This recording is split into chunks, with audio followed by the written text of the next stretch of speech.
Good morning and welcome to my invitation to continue a 100-day commitment.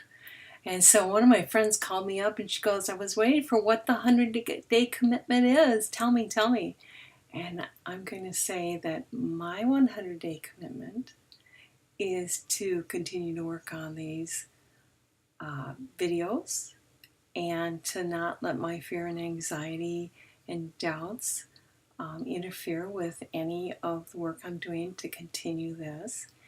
And for you, it's an invitation to share with me what it is you want to change in your life and what you think your commitment to change should look like, and then a commitment to follow through and do the action that you're talking about. And one of the things that I've learned over time is that, some of these really small changes, they don't feel like very much on the day that you do them. But when you're out at 100 days of practicing this new skill, this new belief, this new practice, all of a sudden things become easier. That having to take the breath exercise to calm yourself, you're doing it less frequently, although it's always available, and don't forget to use it. That's why I'm going to continue to include my little nature shots at the end, so that at the end of each one of these sessions, you can take a deep breath and exhale, and another deep breath and exhale. And repeat that as needed to calm the anxieties, the fears, the part of your brain that says you can't do this. Because you really can do this. I can do this, you can do this, we can do this together. So I'm here to offer you support and encouragement and hold your belief that you can do this, and I hope you hold my belief that I can do this. I have to tell you today, I didn't want to do this. I had a whole bunch of things get in the way where I just had to do them. And I came to the realization that I can't let any of these little items stand in my way. I can get everything else done, but this I broadcast, and I now have an expectation of myself to actually come and do this, and I hope that you begin to expect and listen to these broadcasts.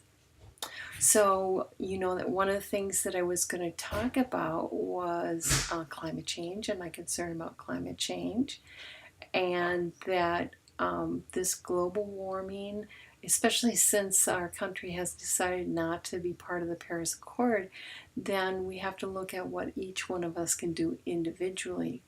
Of course, my first response is, oh, an individual can't do much at all. But in fact, that is not true. We see individuals making huge changes in our society and our attitudes. And usually we think of them as somebody who has become extremely powerful and has been elected. But it turns out that just you and I as individuals can make quite a difference. So one of the things I'm asking people is to not buy into these notions that we're impotent, that we can't do something about these major tasks. And one of the things that becomes really important is that we believe that we can build a community, and that many hands makes it lighter work. But in fact, it does start with one person who says that this needs to happen now. And this is, quite frankly, the 11th hour. I mean, we've been told for many, many years that climate change is going to forever deeply affect our children's prospects and our grandchildren's prospects, and what the symptoms of the no turning back on global warming. So now we can't turn back the clock, but we can improve things.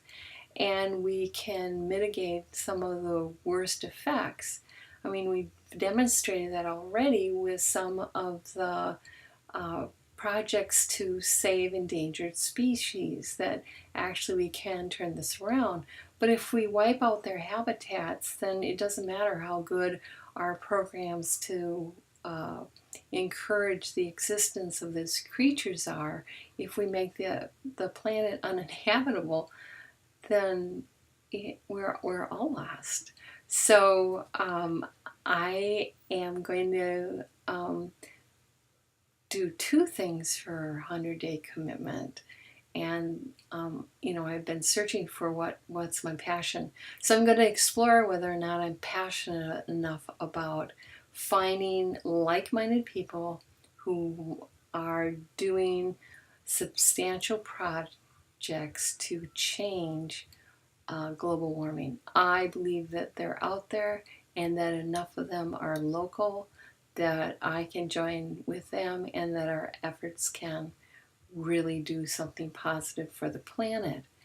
And I know that one of the important things is to take and begin to change the minds of all those folks who've been disaffected and don't feel part of our society and don't feel like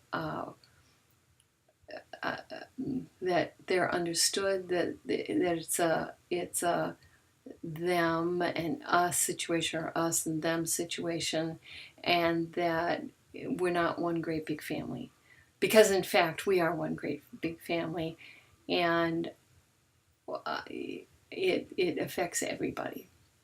So with that all being said, I'll say again that, here I am embarking on things that I'm absolutely clueless about. The thing that I'm learning today about this medium of these video chats is I had a major interruption while I was videotaping, and so I'm going to edit out that interruption and then join the two pieces of video together and see if I can get everything to run smoothly. At the end of this video, I have two other little my nature shots, I'm calling them, and they're for you to enjoy and meditate on. The first photo is of blooming oregano.